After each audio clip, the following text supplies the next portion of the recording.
Welcome back, Lords and Ladies. This is your host, Barry Knight.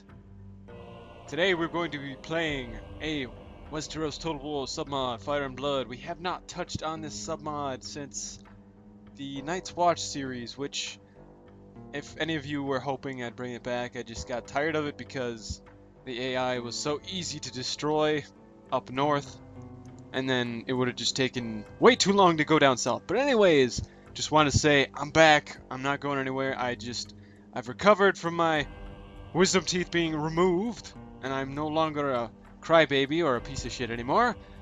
Secondly, I've finally gotten a job that I really wanted. A lot of, well, I would tell you all, but you'd probably all know it. So I'm pretty much a secretary in a hospital. So there you go. And thirdly, I finally graduated from both college and high school at the same time. It's a great achievement apparently, but I really you don't care when you're the one who's finally done with it. You're just like, finally fucking done. Anyways. Alright, we're going to be starting a brand new campaign. Now, I've been hinting at this, or maybe not so much hinting at this, for a long time through my modded series, where I've been modding the shit out of this particular part of Westeros, this particular submod. So what we're going to be doing is obvious, and there you go. We're going to play as the Targaryens. We're going to raise Viserys Targaryen from the dead, and we're going to raise him from the ashes of this proud and noble house that we once were, millennia ago. So, these three texts are going to come up immediately, and it doesn't matter whether you say yes or no, because that part is slightly broken. So, yeah. Alright. So, to kind of just show what I've done on my own, let's just get names on here. So, yes, I've added quite a few characters to the game. Oh my god, I should have done this a month ago when I was a little bit more up to speed on what I'd done. I had a lot of pictures for the generals, so not everybody's just a plain old vanilla skin or vanilla face. I really didn't like that, you know, not unless it was the perfect one. But anyways, we have a Bernard Rain, one that somehow survived. He has a survivor trait, which I made myself. This man's house may have been extinguished by events in Westeros, but due to sailing to Essos, being in exile, or through female lines, these members still survive and vow to fight for House Targaryen. So it's basically like your daughter was the only one who survived, and then she was the only Rain. So she made it to Essos, she survived, had a different last name, but the child claimed that he was still a Rain and preferred that, and there you go. Same with, well, more or less the same with Sir Dantos Hollard. I just wanted to add him because I thought that'd be a pretty cool little thing. And he's Knights because he's not the best, not the best character in the series. Alright, so moving on, we have Godry Blackwood. Just thought I'd add a Blackwood to our cause. I did make him a family member, but he's not on the family tree. And neither is Daenal Strong, who is also very cool. He's a survivor. Because the strong line... yeah, the strong line of the men. Anyways, the Strongs were the once bannermen of House Tully, and they ruled over Harrenhal. But due to Harrenhal and its heebie-jeebies, they kind of died out, and they're dead. But I brought one back. And this is just another guy, random, just the regular generals. And then we have an Edwin Tully, which I've added. I think I made him one of Bryndon's sons. Like, I made Bryndon actually married in this, just to kind of give the Tullys a little bit more family members to work with instead of just the Freys in them. Well, I mean, the Freys are actually their own separate faction, so I think that's why I went ahead and did that. And then we also have Daemon Strong and Hostar Strong.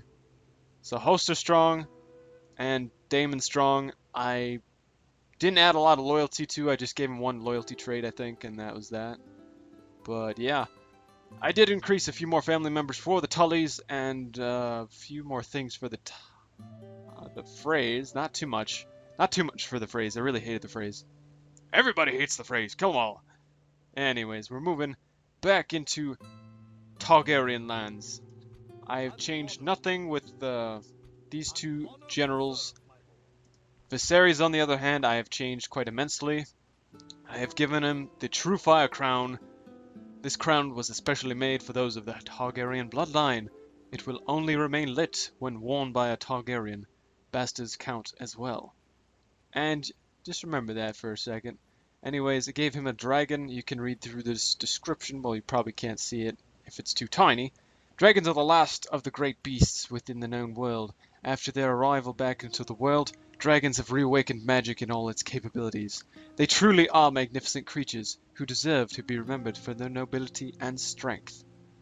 So, even with this +1 command, he's still a fucking +0. He's a 0.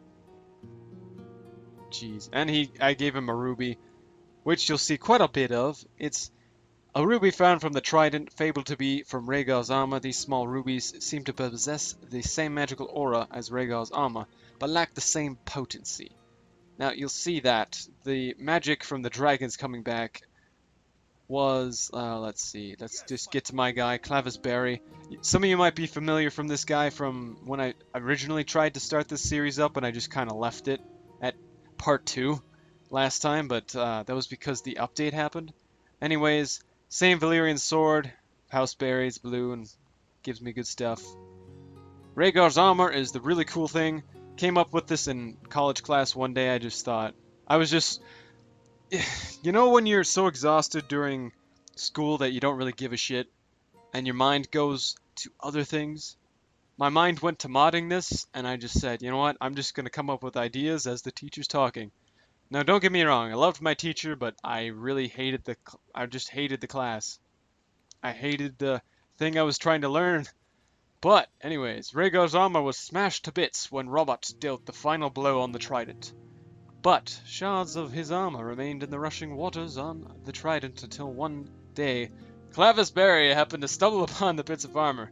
He had a smith reforge the armor for himself, and when the dragons of Daenerys Stormborn awakened, so too did they awaken the runic enchantment placed upon the armor as a ceremonial blessing at the time. Now it protects the wearer better against the warhammers.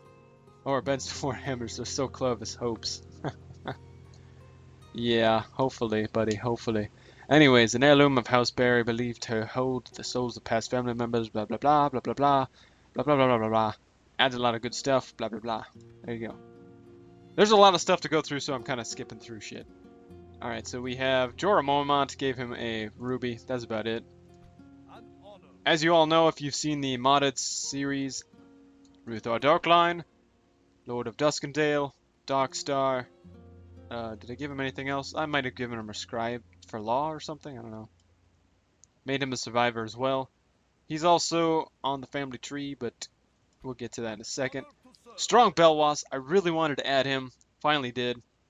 Now, the cool thing about him is that I added a special trait just for him. It was the legendary fighter. When one finds themselves against such a man, they had best pray to their gods, for they cannot match this swordsman's legendary skill. Oh, no, wait. Was it this? No, it was something. Huh. I remember putting something in for him specifically. It must have been legendary fighter. Because champion fighter, I remember, was the top tier, and it will only give you +6 hit points. So I wanted to increase it for another level just for Strong Belwas, because he takes a cut before he kills you.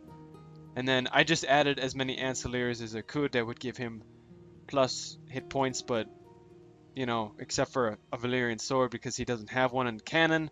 And I kind of wanted to try and stay true to that, but in total he has 1, 2, 3, 4, 5, is 5 plus 17, or no, 16. 16 plus 5 is 21. He has 25 hit points. There you go.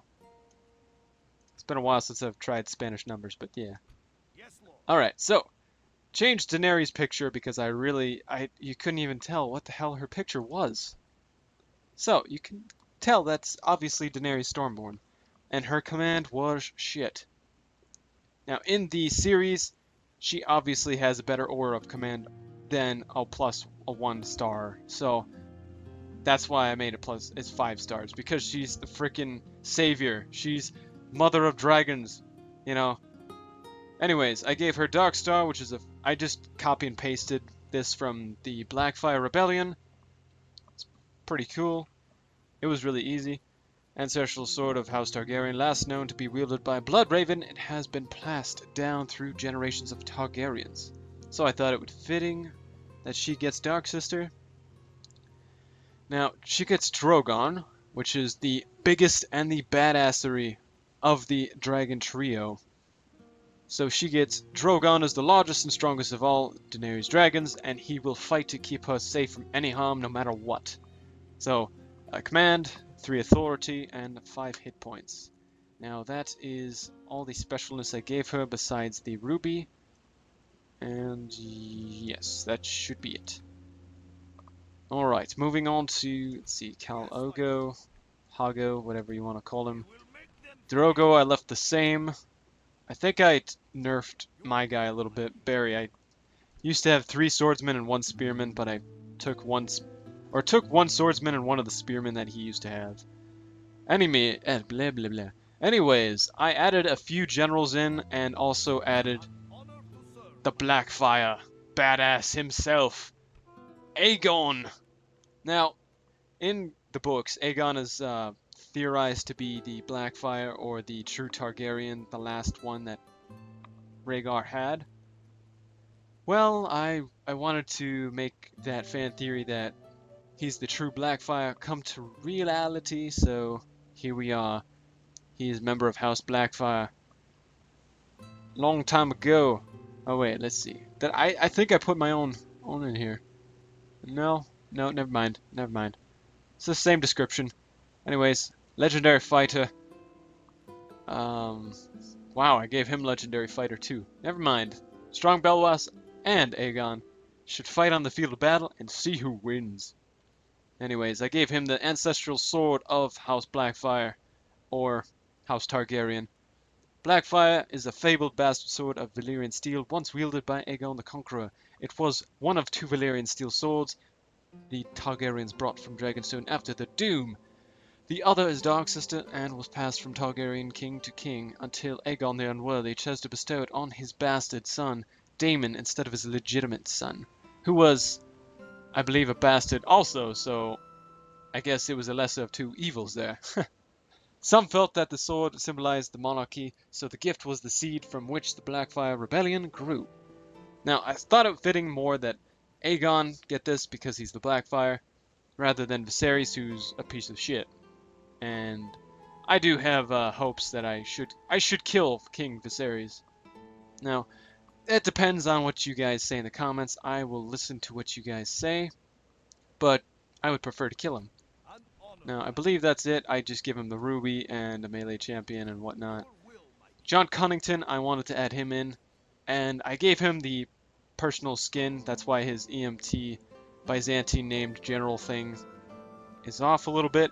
That's because I messed around with the text files. I wanted them to have the same Blackfire skin on the battle map because it looks so awesome. Yeesh. And I tried giving Darkline his own, but the game would keep crashing as soon as whatever I did, no matter how hard I tried, anything I tried, I wasted hours. I would say I literally wasted 3 to 4 days total, like that many hours, 24 hours times 4, trying to get this guy's skin to work, Barry's skin to look like a red wine, so it resembles Barry's slightly, and the Targaryen thing, and I wanted to add Cunnington's special thing in there, his special skin, and I did. I got it into work, and it didn't stay because it didn't work with the game well. Nothing really worked. Okay, modding is a hassle. It's a pain in the ass. If you can get it right, it's great, but if you get it wrong, it sucks. So I wasted a lot of time. I'm done wasting any more time trying to fix that. I thought about adding islands also, or at least one little island that was, you know, somebody's special, you know, kingdom or little castle or whatever. But I decided not to because it would take more time. And I wanted to just get started because I was tired of wasting time. Anyways, we have Lorimus Mudd and a John Mudd. Both family members, both survivors, both in the Golden Company, and both accompanied Master Blackfire. Now, everything else should be relatively the same as we left it before we modded it. Oh, except for Kyra Tully, who I added as one of Brandon's daughters. So, yeah. Oh, also, I did add a little bit to House Stark. I just want to show you guys really quick before we look at our advantages. We have a Gregor Forrester. So yes, I've added the Forresters into the Stark family tree. And I believe that was the only one.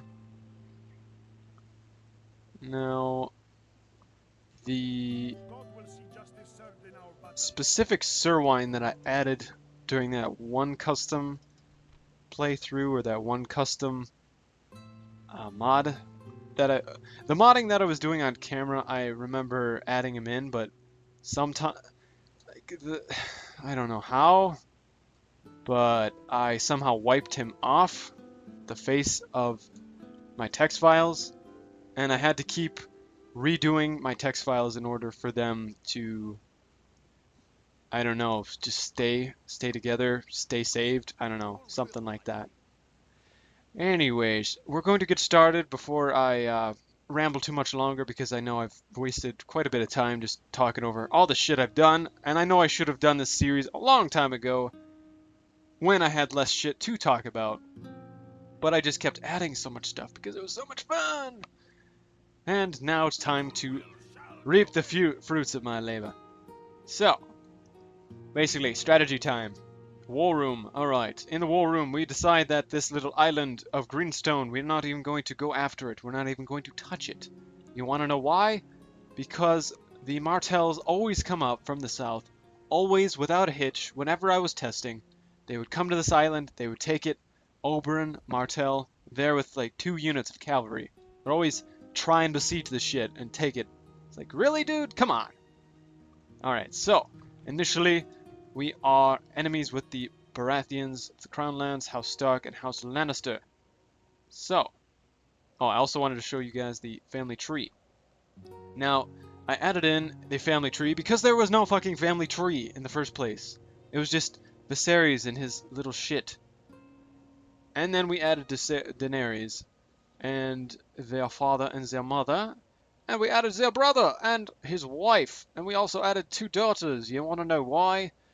Because we would have added these 2 guys separately and just as sons, but I wanted to keep their family name, so we had to make their daughters, and yeah. We could have made them princesses, but I didn't feel like there was any point, because I knew who I was going to go for.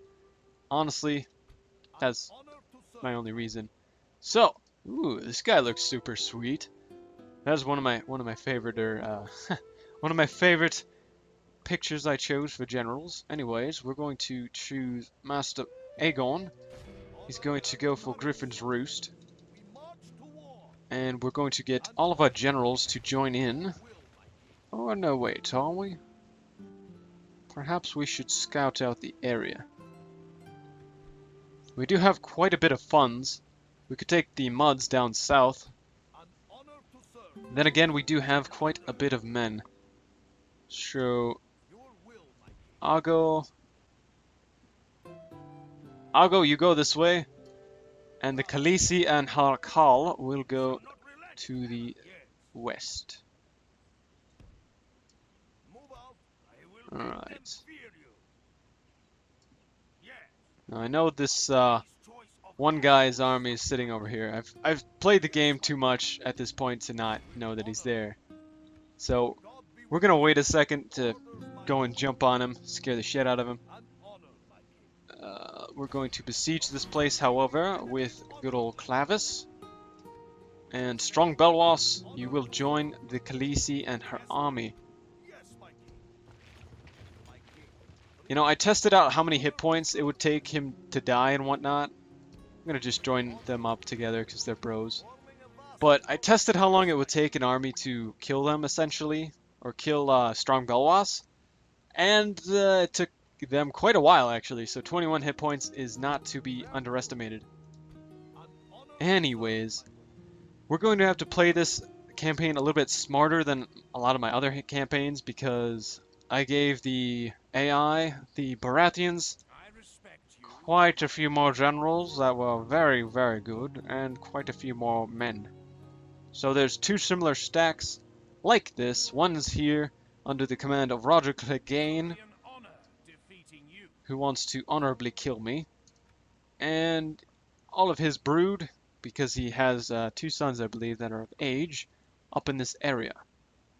Alright, so now that you guys all know the military standard, or the stance that we're in, we could do a few things here. They have Griffin's Roof under wraps right now. We have plenty of men here. Let's just take the Mud Brothers. You muddy bastards. So we have a Donald Swan, and we have some reinforcements over here. We'll just take all of you guys. And to get a battle started this episode, we are going to go for a full-on fledged fight. Please have no cav. Okay, so the second force has no cav. I believe we can win this no matter what. Oh, this series is gonna be good already. I can feel it. I can feel it. Alright, gents, let us begin the battle. If you think you're manly enough to take us on, come right at us. We'd love to face you both. Alright, so they got Spearmen, Cav, and Cav. I would love to just race over there, but we're gonna be late by the time we are.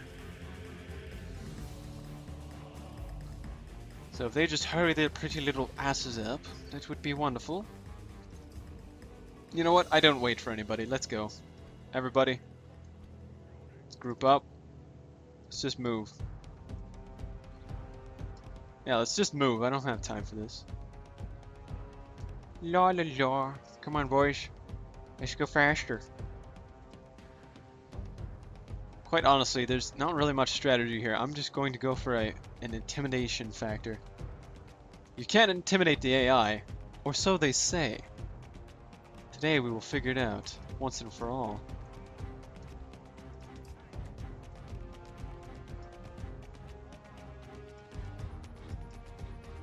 Alright.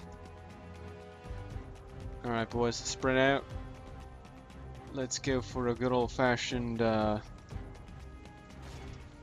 you guys running?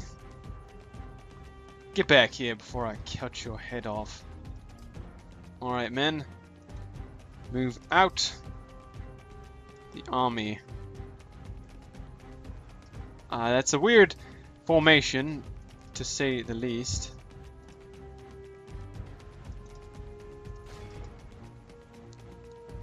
I guess we're just gonna charge right in and say, fuck it, let's just go.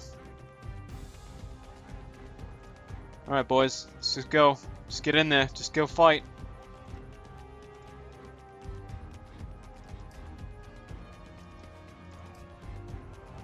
Alright, we're gonna slow it down a little bit. And we've killed one or two of them, to be honest. And we lost nobody, so... GG? Yeah, we killed one guy.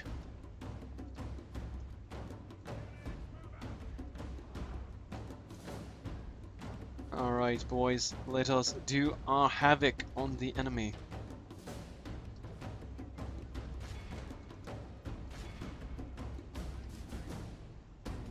Why are you lining up in a position like that? It just doesn't make sense. Alright, so you guys have engaged the knights. Now we're just waiting on our men to get their bums over here.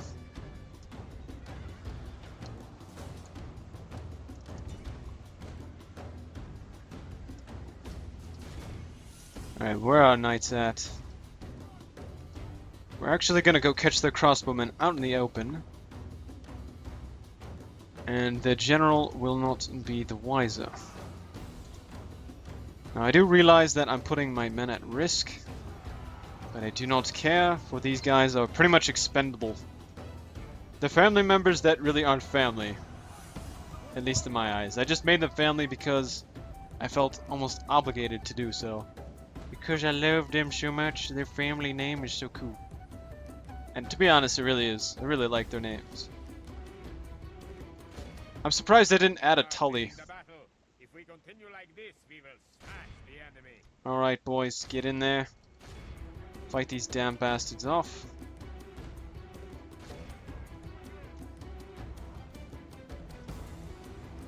Come on, come on, come on, cut them down, cut them down. Cut these bastards down. We don't have time for this, let's go. Yeah, nice job. Proud of you guys, proud of you.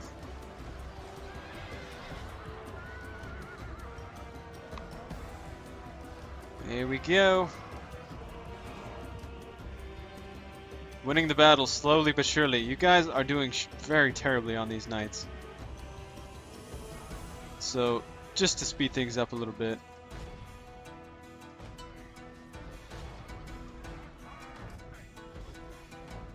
Alright, so their general is just about dead. And their army... What? What the fuck? Come on! Come on, Baratheon. Bring it on. Fight me. Fight me, I dare you! Literally not a single action. Yeah, let's fight. I want to fight some of you fuckers. Let's go.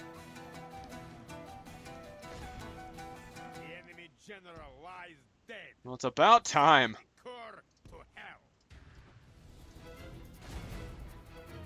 Alright, we're gonna go back to normal speed, even though it kind of pains me at this point. Alright, so we got most of their cav. We're gonna go for the rest of the army.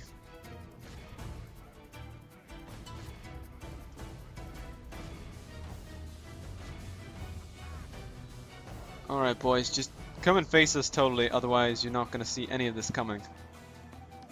Not a single spear charge. Lances down, wind in your face, and a good old lance through someone else's face.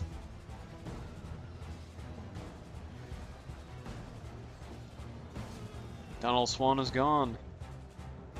This is pretty much a dead battle. That these guys are still eager is just amazing. Game mechanics, kill them.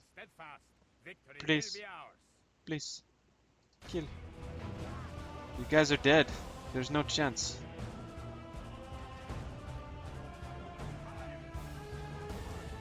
Gosh, I swear, if I lose one of these generals, I'm just gonna have a fit. Like, you don't just mod somebody in the game just to let them die. It's just ridiculous.